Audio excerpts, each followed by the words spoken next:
성경 주석가 렌스키는요, 그의 사도행전 주석에서 이런 표현을 썼어요. 바울의 사역 가운데 가장 아름다운 한 페이지가 그곳에서 펼쳐졌다. 여러분, 그 장소가 어딜까요? 베레아입니다. 베레아라는 도시예요. 지금 바울 일행은 마게도냐에 발을 디뎠다면 유럽에 발을 디뎠어요. 그래서 복음의 승리도 있었어요. 그런데 동시에 이 도시에서 저 도시로, 저 도시에서 또 다른 도시로 쫓겨 다녀야만 했어요. 어디를 가나 반발하고 핍박하고 죽일 듯이 덤벼드는 강경파 유대인들이 아시아에도 있었지만 이 유럽 땅에도 만만치가 않았기 때문이죠. 유럽에 도착한 첫 번째 빌립보 지역에서는 옷을 다 벗겼어요. 매를 엄청 맞았어요. 감옥에 갇혔어요. 그러다가 데살로니카에 있는 이곳에 오니까 조직패들을 충동질한 유대인들 때문에 폭동에 크게 휘말릴 뻔했단 말이죠. 오늘 여기 말씀 10절을 보면 시간을 알려줘요. 언제죠? 밤이라 합니다. 밤. 그는 지금 밤이 되기를 숨죽여 기다리다가 그렇게 그 밤이 주는 어둠을 틈타고 데살로니카로 신속히 도망쳐 나온 겁니다. 바울의 전도 여정 속에 베레아는 첫 번째 플랜 A에는 그 장소는 없었어요. 얼떨결에 숨어 들어온 곳이 바로 베레아였기 때문입니다. 바울의 2차 전도 지도를 한번 보시겠어요? 이 베레아라는 도시는 어디냐 하면 데살로니카에서 서남쪽으로 약 50마일 떨어진 곳에 위치합니다. 올림푸스라고 하는 산맥 기슭에 자리 잡은 조용한 도시예요. 그러니까 오늘 우리가 1절에 읽었던 암비볼리, 아볼로니아, 데살로니카, 이쪽은 로마의 대로가 쫙 깔렸지만 이 도시는 도로에서 벗어난 샛길에 있는 벽촌 산기슭에 있는 소도시였습니다. 그런데 바울은 아무런 기대감도 없이 도망치듯 들어갔던 그곳에서 성경 주석학자 렌스키가 말했던 것처럼 바울의 심경을 대신 설명하듯이 표현한 그 아름다운 장면 하나를 갖게 돼요. 이제 그 아름다운 한 페이지를 열어보기를 원합니다.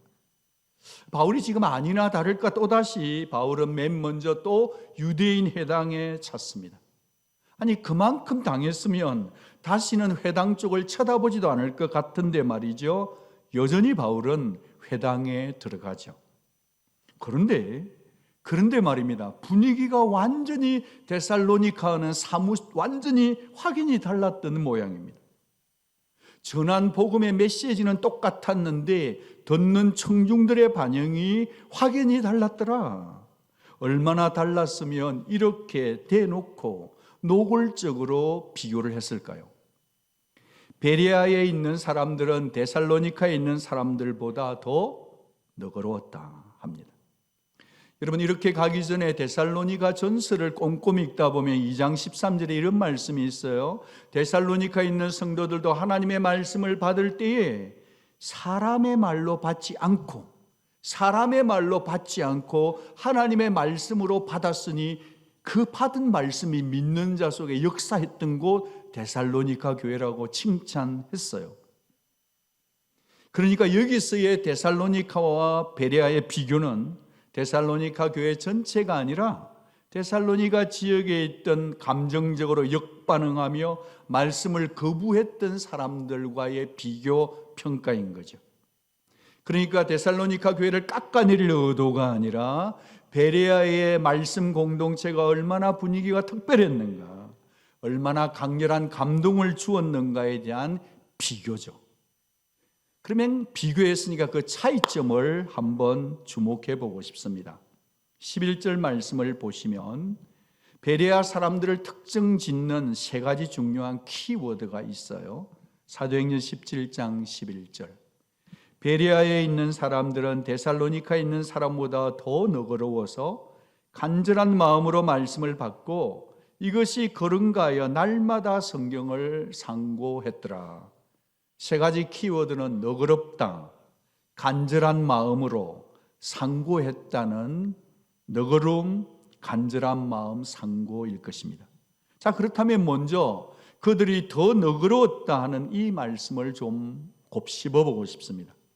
사실 저는 이 너그럽다는 단어의 번역이 그렇게 제 마음에 쏙쏙 들어오지는 않는 것 같아요.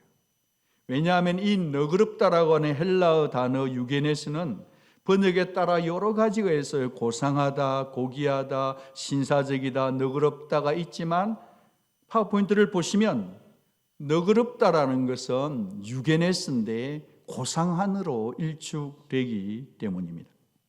이 원문에서 말하는 고상함은 감정의 문제가 아니라 태도나 성품에서 나타나는 사람의 클래스, 품격을 말하는 거죠. 여러분, 품이 있고 우아하고 수준이 있을 때 우리는 그런 분들을 고상하다 그러잖아요. 그러니까 여기서 고상한 것은 다친 마음이 아니라 진리에 대해서 열린 태도를 말하는 것입니다. 아마도 이 한글 개역 개정이 번역을 할 때 너그럽다라고 번역한 인텐션, 의도는 진리에 대한 다친 마음이 아니라 개방적인 태도였다를 강조하는 것 같습니다. 그런데 문제라기보다 더 중요한 것이 뭐냐 하면 그들 베레아 사람들은 너그러운 성품이었기 때문에 말씀을 간절히 받고 말씀을 상고했다가 아니라 거꾸로예요. 원문을 자세히 보면 그들이 날마다 간절한 마음으로 말씀을 받고 날마다 말씀을 상고해 가다 보니 그들이 어떻게 되었다? 고상한 사람들이 되었다는 헬라 원문이에요. 그러니까 원래부터 고상하고 성품이 좋아서, 인간적인 성품이 좋아서 그렇게 된 것이 아니라 거룩한 습관이 그들 베레아 사람들을 더 고상한 사람들로 만들어 갔다는 것입니다. 사실 세상의 기준으로 보더라도 말이죠, 따지고 보면 고상한 수준을 데살로니키와 베레아 사람들을 비교해 보면 데살로니카가 훨씬 더 앞서겠죠. 왜냐하면 유럽의 큰 대륙의 수도가 마게도냐의 데살로니키가 수도였거든요. 그러니까 데살로니카가 더 큰 도시였다는 겁니다. 적어도 시골 베레아보다는 교육 수준이나 삶의 수준이나 교양의 수준이나 모든 문화의 수준이 더 높았던 곳 어디란 말이죠? 데살로니키라였다는 겁니다. 그것이 객관적으로 현실적인 평가였습니다. 그런데도 불구하고 저자 누가는 아주 의도적으로 인텐션을 가지고 유게네스, 노블이라는 단어를 대도시 데살로니카에게 쓴 것이 아니라 베레아 성도들에게 사용했다. 잊지 말아야 합니다. 우리에게 무엇을 알려주는 걸까요? 하나님의 눈길은 사람의 지식의 정도나 대단한 스펙이나 배경이나 종교적인 열심에 있는 게 아니라 말씀에 대한 반응의 태도를 눈여겨보고 계십니다. 패밀리 백그라운드가 더 돋보여 보이고 더 배우고 더 교양 있어 보이고 더 세련됨에 집중하는 게 아니라 하나님의 눈에는 말이죠, 하나님의 말씀에 정확하게 올바르게 반응하는 그 사람이 더 고상하고 더 고귀해 보인다는 것입니다. 아멘이시죠? 이것이 바로 하나님 그분이 사람을 보시는 관점입니다. 여러분, 고상함과 반대되는 말이 뭐냐면은 저속함이고 천박함이고 그 외에도 여러 개 있겠죠. 여러분, 하나님이 사람을 보시는데 하나님의 관점대로 가시겠지만 말씀을 듣고 대하는 우리의 태도만큼은 하나님의 그분의 눈에 내가 요즘 말씀을 보는 태도가 혹시 천박하지는 않는지, 너무 경박하지는 않는지, 너무 경제 논리에 따르는 건 아닌지, 너무 깨끗하지 않고 저속한 건 아닌지, 우리 자신을 이 사순절에 돌아보는 것이 우리 영혼에 큰 유익이 될 줄로 믿습니다. 자, 그렇다면 무엇이 그들을 더 고상하게, 모아 노블하게, 더 품격 있게 만드는 것인가를 구체적으로 보면 두 번째는 간절한 마음이에요. 말씀을 받을 때 간절함으로 받았다는 거죠. 말씀을 받는 태도 속에 하나님을 향한 말씀에 대한 귀 쫑긋 세움과 갈망이 있었다는 겁니다. 무엇이 영원할까? 무엇이 진리일까? 오늘 내게 하나님은 무슨 말씀을 주실까에 대한 진리에 대한 강한 애착과 열정, 그리고 하나님 경외하는 집중력이 있었다는 것입니다. 여러분, 간절하면 건성건성 들을 수가 없습니다. 여러분, 혹시 병원에 MRI를 찍어놓고 결과를 받으러 가는 날, 그 의사 선생님 말씀하실 때 건성건성 듣는 사람이 있을까요? 법정에 서서 판사의 마지막 결론이 내려지는데 그 앞에서 건성건성 들을 수 있을까요? 경찰에게 잡혔는데 간절히 기도하면서 하나님 원인만 받게 해주세요. 그렇게 기다릴 때 그 경찰이 말을 할 때 그 말을 대충 듣고 핸드폰 보면서 듣는 사람 아무도 없을 겁니다. 그처럼 간절하면 집중력이 생겨요. 간절하면 흐트러질 수 없는 거죠. 여러분, 요즘처럼 간절함이 사라져가는 시대를 살아가는 우리는 베레아 성도들처럼 말씀 아니면 안 되겠다라고 하는 그런 절박함을 기도해야 되지 않을까요? 하나님을 말씀을 받을 때 그저 내가 아는 정보 하나를, 지식을 채우기 위한 말씀으로 받을 게 아니라 정말 하나님 말씀을 내 생명처럼 받을 수 있는 온누리 가족 되기를 주의 이름으로 축복합니다. 요즘 우리는 말씀보다 정말 내 마음을, 내 간절함을 조각조각 훔쳐가는 것이 너무 많은 시대를 살고 있기 때문에 하나님 제게 간절히 말씀을 듣고 받는 마음을 주옵소서. 여러분, 그런데 베레아 사람들은 간절히 말씀을 듣는 것만으로도 끝내지를 않아요. 우리가 더 집중해야 할 것은 그들의 태도, 바로 이것입니다. 이것이 그런가 하여 날마다 성경을 상고했다는 겁니다. 그들은 말씀을 듣고 나서 끝내버린 게 아니라 팔로업이 있었다는 겁니다. 후속 작업이 있었다는 거예요. 여러분, 이 상고라는 말은 어렵게 느껴질 수 있지만 한자어에서 왔는데 상세하게 생각한다는 겁니다. 이 상고는 원래 법정에서 사용되는 원문상의 단어입니다. 그러니까 자세히 살피고 케이스 스터디를 하고 성경을 깊이 연구하는 태도를 말하거든요. 아나크리논테스라고 하는 이것은 영어로 번역하면 examining, searching, studying 이렇게 해서 잉잉잉 되는 현재 진행형으로 보여지는 절박함이 담겨있는 단어거든요. 여러분, 틀림없이 바울은 어디를 가든지 복음을 전할 때 3절처럼 전도하고 말씀을 전하고 예수를 전했을 것입니다. 3절 말씀 같이 한번 읽어주시겠어요? 뜻을 풀어 그리스도가 해를 받고 죽은 자 가운데서 다시 살아나야 할 것을 정언하고 이르되 내가 너희에게 전하는 이 예수가 곧 그리스도라 하니 아멘. 지금 회당에 들어간 바울은요, 언제든지 정말 그들의 궁금한 부분들을 놓고 성경으로 확인시켜 준 겁니다. 그들이 모르고 있는 부분들을 하나하나 잘게 풀어준 거죠. 메시아의 인격과 예수 그리스도의 죽으심과 예수의 부활과 예수의 고난의 의미를 차례차례 입증하고 납득되고 증명해주고 있는 것입니다. 그렇게 말씀을 풀어가다 보니 회중 중에서 듣다가 어쩌면 구원자는 이런 분이시겠구나라고 머리에 워밍업이 되었을 그 타이밍에 결정적으로 이 예수가 바로 여러분이 기다리던 메시아 예수 그리스도십니다라고 입증하고 납득되도록 증명하는 삶을 살았던 거죠. 여러분, 바울이 그렇게 전했음에도 불구하고 데살로니카에 있던 강경파 유대인들의 반응 어땠나요? 똑같은 메시지를 들었음에도 불구하고 나무에 달린 저주받은 자 그리스도가 메시아라고? 말이 안 된다. 이건 여호와를 모독하는 거다. 동의할 수 없다. 격분하고 귀를 틀어막았죠. 오늘 본문의 끝자락에도 그들이 뒤쫓아와서 소동을 또 일으키고 있잖아요. 중요한 것은 메시지의 내용이 문제가 아니라 메시지를 듣는 자들의 마음이 문제인 거죠. 자, 데살로니가 사람은 그랬다 치더라도 베레아 사람들은 그러면은 이랬을까요, 혹시? 막 감정적으로 너무 좋아가지고 말이죠. 바울 사도님, 참 은혜로운 말씀입니다.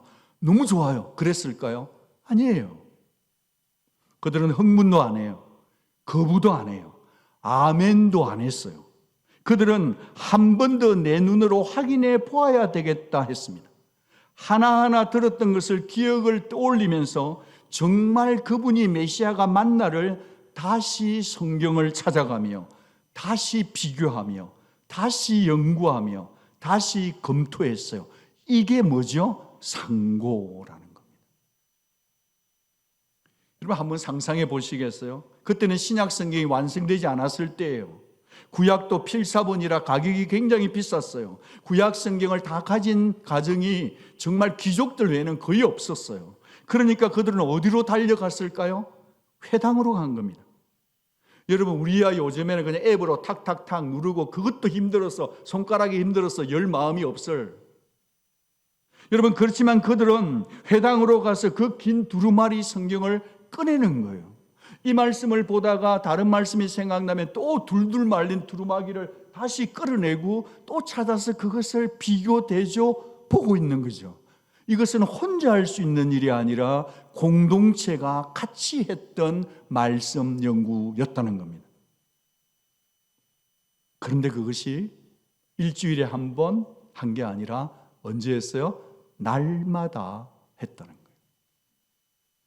여러분 성도가 하나님 말씀의 은혜가 떨어지지 않고 계속 지속하려면 말씀을 펼치고 보고 연구하고 생각하는 텀이 짧아져야 돼요. 날마다 했다. 아멘. 여러분 그들이 이렇게 고상해진 이유는 바울의 말을 들을 때 신중했기 때문이에요. 예수님께서도 이렇게 말씀하셨어요. 너희가 말을 들을 때 어떻게 들을까를 스스로 삼가라 그랬다. 조심해야 된다는 거죠. 여러분 이 베레아 사람들은 아무거나 적시적시 믿어버리고 그냥 아무 때나 개념 없이 아멘하는 사람들이 아니었어요. 약간은 회의적인 부분도 있었어요. 그런데 그들의 다우링, 의심은 태클을 걸겠다는 의심이 아니라 진리를 발견하겠다는 열망이었고요. 그들의 다우링은 정말 의심하는 부분은 말씀에 순종하기 위한 상고였습니다. 여러분 가장 무서운 것은 뭐냐 하면 내 뜻과 내 생각과 내 전제를 세워놓고 내가 편리한 대로 말씀을 가져와서 끼워 맞추면 그 해석은 참으로 위험한 것입니다. 베레아 사람들은 그리하지 않았어요. 도리어 내 감정을, 내 필링을 충족시키는 주느냐, 내게 좀 듣기 좋은 말을 해주느냐, 그 관점으로 성경을 듣지 않았어요. 도리어 그들은 내 감정, 내 편견, 내 생각을 내려놓고 말씀 앞에 내려선 겁니다. 말씀이 어떻게 하는지를 들을 것에 초점을 맞췄다는 거예요. 우리 온누리 성도님 여러분, 성경을 일주일 내내 덮어놓고 믿으면 안 됩니다. 한 달 내내 덮어놓고 믿으면 안 됩니다. 6개월 내내 덮어놓고 있어서 먼지가 쌓이면 안 됩니다. 하나님은 우리에게 지성을 주셨기 때문에 우리가 가진 지성을 총동원해서 하나님의 말씀을 적용하고 연구하고 생각하고 살아가는 베레아 성도들의 이 삶이 우리의 말씀 묵상하는 삶에, 상고하는 삶에 도전과 적용이 될 수 있기를 부탁드립니다. 여러분 지난주 설교 본문이 무엇이었는지요? 목사님 방금 제가 키 어디 뒀는지도 모르는데 지난주 본문 물으면 어떡해요? 지난주 설교 제목이 무엇이었나요? 여기 굉장한 열심당원들이 계시네요. 여러분 지난주 설교 본문은 사도행전 16장이었고요. 제목은 막힘인가 막으심인가 였어요. 내 삶에 막혀있는 문제들 앞에서 낙심치 맙시다. 하나님이 내 막힘 속에서 하나님이 막아주셨다고 생각하고 해석하면 하나님을 신뢰할 수 있어요. 그것이 요지였고 주제 문장이었습니다. 내 막힘이 사탄이 막음인지 하나님이 막으심인지 성령님이 주시는 분별력을 구하자고 했습니다. 듣는 순간에는 나도 막혀 있는 게 있으니 그래 맞아, 진짜 맞아, 하나님 당신을 신뢰합니다 그랬단 말이죠. 그런데 베레아 사람들 같으면 거기서 끝나지 않고 더 고상한 사람들은 집에 가서 본문을 다시 펼친다는 겁니다. 다시 그 본문을 읽을 때 주일에 교회에서 읽은 말씀과 집에 가서 읽을 때 다른 은혜를 주신다는 것을 기대하는 거죠. 그러다 보니 답답했던 심정에 바울을 다시 헤아리게 되는 거죠. 내 삶이 탁 막혀 있는 것이 나의 게으름 때문인지, 아니면 영적인 공격을 받아서 때문인지, 아니면 정말 하나님이 세심하게 나를 간섭하는 것인지, 또 내가 지금 막혀 있고 기도가 응답 안 되는 게 있다고 한다면 내가 언제까지 기다려야 하는지 연관된 말씀도 찾아보고요. 설교 중에 인용거로 나왔던 예레미야 29장 11절 13절도 한번 찾아서 내 눈으로 입술로 읽어보고 눈으로 확인하는 거죠. 그러면서 아하, 하나님이 나를 향한 생각은 내게 재앙이 아니라 나에게 소망을 주시는 거구나. 그렇지, 중간에 또 그 말씀도 하셨지, 열면 닫을 자가 없고 닫으면 열 자가 없으니 예수님의 손을 바라봐야 되겠구나. 여러분, 그 문제를 해결해 주실 때까지, 신뢰가 쌓일 때까지 말씀을 상고하고 묵상하는 우리가 되기를 바랍니다. 어떤 분이 이런 말씀을 하셔요. 자기들은 주일 저녁만큼은 꼭 온 가족이 다 모여서 예배를 드린대요. 그냥 짧게 드린대요. 그러니까 자신이 아빠로서 들은 말씀을 얘기해 주고 자녀들에게, 자녀들은 자기 주일학교나 청소년 부서에서 들은 말씀을 가지고 긴 시간 하면 애들이 못 견뎌요. 짧게 그 은혜를 나눈다는 거죠. 그러면 그 말씀을 나눌 때 그 말씀이 내 말씀으로 붙들게 되고 어떨 때는 어린아이를 통해서도 내가 은혜를 받더라는 거죠. 설교자의 말이 아니라 내가 묻던 내 말씀이 된다는 겁니다. 여러분, 사람이 머리로서 하나님의 말씀을 이그제미닝, 스터딩, 서칭하는 것은 상고라고 한다면, 여기 머리에서 가슴으로 내려오는 이 시간 속에서 마음에 품고 되짚는 과정은 묵상인 거죠. 그러니까 머리로 상고하고 가슴으로 묵상된 말씀은 흔들리질 않아요. 여러분, 그러면 그 붙든 말씀이, 확실히 붙든 말씀이 내 삶의 능력이 되면서 한 주간 살아가다가 어떤 일을 딱 부딪혔을 때 그 들었던 말씀이, 상고된 말씀이, 묵상된 말씀이 나도 모르게 내 입술에 금이 되어서 그 상황 속에서도 말씀으로 탁 치고 나가는, 막힘이 아니라 하나님이 막으셨으니 풀어주실 거예요. 여러분, 내 말씀이 되고 내 묵상된 말씀이 되고 내 상고의 말씀이 될 때 그 말씀은 여러분이 원수 마귀를 이길 수 있는 성령의 검, 생명의 말씀이 될 줄로 믿습니다. 우리 교회는 지금 작년에 해서 올해 사순절 6주간의 설교 영성 훈련을 하고 있지 않습니까? 금요 예배 때마다 3분 또는 4분이서 약 20여 명 이상, 22명의 분이 설교를 하고 있습니다. 작년에도 좋았지만 올해는 더 깊고 더 탄탄한 준비를 해서 오시는 것 같습니다. 풋풋한 설교자들이 깊은 기도를 하면서 전해주는 메시지를 통해 참 신선한 은혜를 받습니다. 저의 고백이기도 하지만 참석한 성도님들 모두의 고백이기도 해요. 여러분, 편견이 없이 열린 마음으로 말씀을 듣다가 보면 또 다른 앵글의 말씀이 주어져서 우리의 기존의 말씀의 넓이와 깊이를 더해지는 것 같아요. 어느 분이 이런 고백을 하시더라고요. 목사님, 설교 준비하는 게 쉽지는 않은데요, 한번 준비해서 설교를 해보니까 예전과는 달리 관점이 생긴다는 거예요.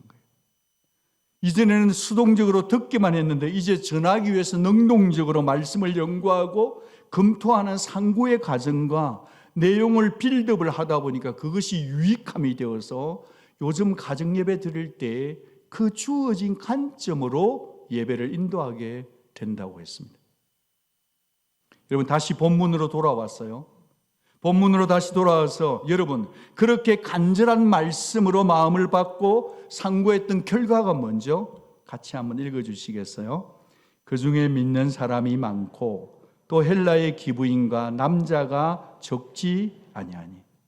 여러분, 단순히 설득당한 게 아니에요. 자신들이 확인하며 붙던 진리가 자기 것이 된 거죠. 그들은 주 예수 그리스도를 자신의 구세주로 믿었던 겁니다. 베레아 사람들은 성경을 상고하다가 예수의 피 앞에 서게 된 겁니다. 여러분, 우리도 마찬가지예요.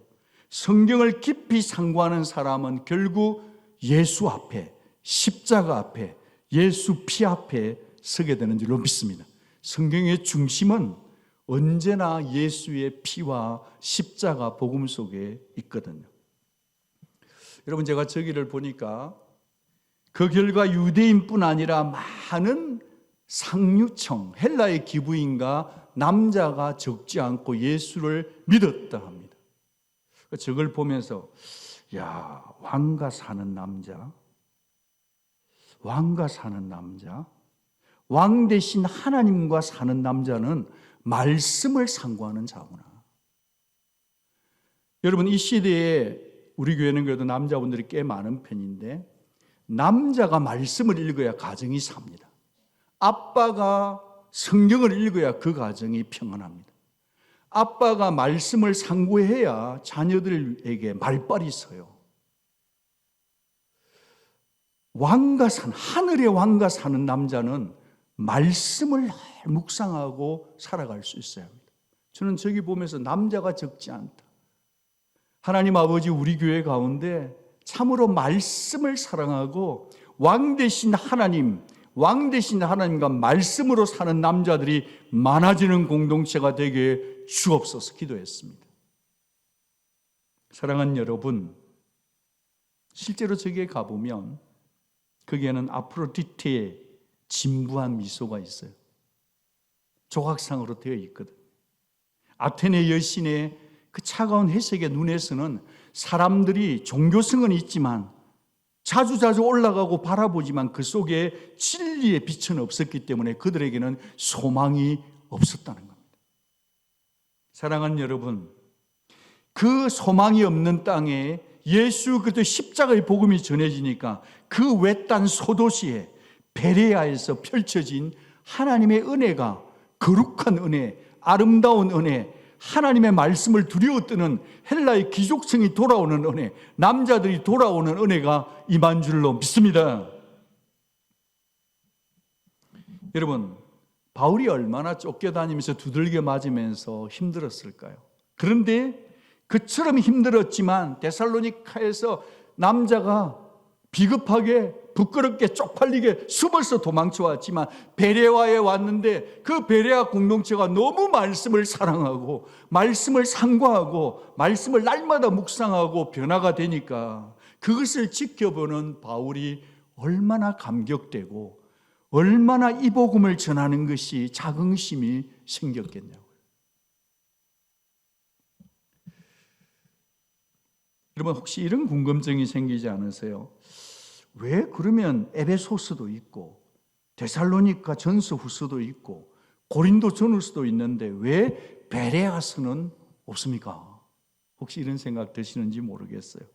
왜 베레아는 성경에 등장되질 않지? 여러분, 혹시 중고등학교 다닐 때 모범생과 공부 잘하는 친구들이 교무실에 불려가서 꾸중드는 일이 많습니까? 아니면 진짜 애먹이고 그런 사람이 교무실 스님께 불려가서 손들고 있습니까?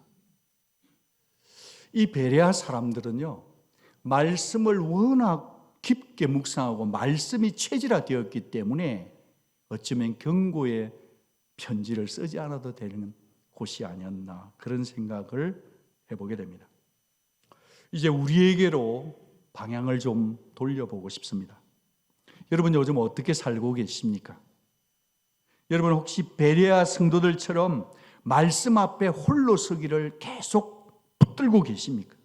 말씀의 영향력 아래서 날마다 하나님의 주신 말씀을 간절한 마음으로 받고 그 말씀을 또한 내 일상생활에서 운전할 때나 생활할 때 다시 기억하고 다시 붙잡는 이 상고하는 영성이야말로 AI에게 물어보면 타이핑해주면 답을 다 손쉽게 다 주는 이 검색의 시대에 가장 필요한 것이 저는 베레아 성도들처럼 말씀을 상고하는 영성이라고 생각합니다. 속으로는 다 아멘 하신 거 맞죠? 진도를 나가겠습니다.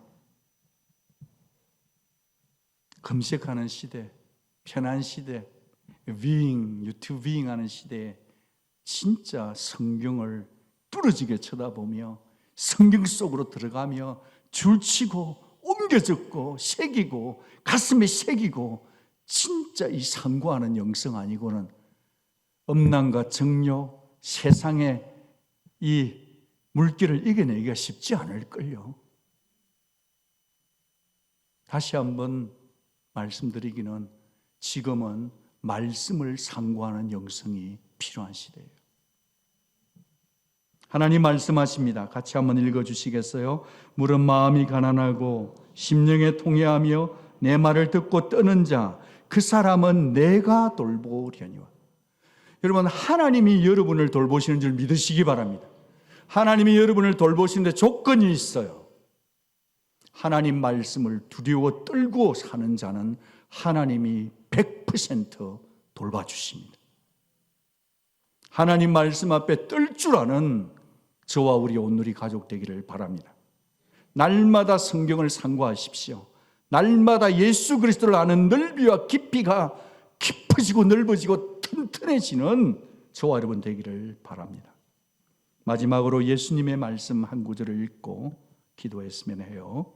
같이 읽습니다. 너희가 성경에서 영생을 얻는 줄 생각하고 성경을 연구하거니와 이 성경이 곧 내게 대하여 증언하는 것이니라. 연구, 상고예요. 예수님도 이미 말씀하셨어요. 우리가 이 성경을 상고하고 연구하고 되새김질함으로 말미암아 예수로 말미암아 주어진 영생과 하나님 나라의 완성을 보면서 하나님 말씀 안에 주는 맛봄과 누림과 거룩함을 독점하며 살아갈 수 있는, 누리며 살아가는 이곳에 계신 모든 분들 되시기를 바랍니다. 바라기는 고상한 분들이 되시기를 바랍니다. 고상함은 거저 이루어지는 게 아니고 하나님 말씀을 상고하고 날마다 간절한 마음으로 말씀을 묵상할 때 어제보다 오늘 내가 더 고상한 사람이 되고 오늘 묵상을 통해 내일 내가 더 고상한 하나님의 사람이 될 줄로 믿습니다. 같이 기도하겠습니다. 말씀을 듣는 것도 중요하지만 적용해서 한 말씀 붙들고 내가 내 밥을 짓고 내 영혼을 위해 기도하는 게 말씀을 듣는 것보다 더 중요합니다. 같이 기도할 텐데요. 첫째는 예수 믿는 것을 감사하시기 바랍니다. 이렇게 편하게 성경 펼쳐서 마음대로 읽을 수 있는 이 시대, 이 공간, 이 장소에 살고 있는 것을 감사하시기를 바랍니다. 또 기도하기는요, 이렇게 편하고 이렇게 F가 많은데 생명의 말씀을 등한시하고 하나님 말씀 앞에 너무 경솔하고 하나님 말씀 앞에 간절함이 없는 내 심령을 용서해달라고 기도하십시다. 또 기도하기는요, 베레아 사람들처럼 좀 진지함을 달라고, 가볍지 않도록 좀 영혼의 무게가 있도록 같이 기도하십시다. 또 기도하기는요, 성경을 상고함으로 사탄을 이기고 내 가족, 내 공동체도 말씀으로 세우며 사는 성숙한 사람, 고상한 사람, 말씀의 사람으로 살게 해달라고 이 시간에 다 같이 소리 내어서 하나님 앞에 기도하겠습니다. 같이 기도합니다.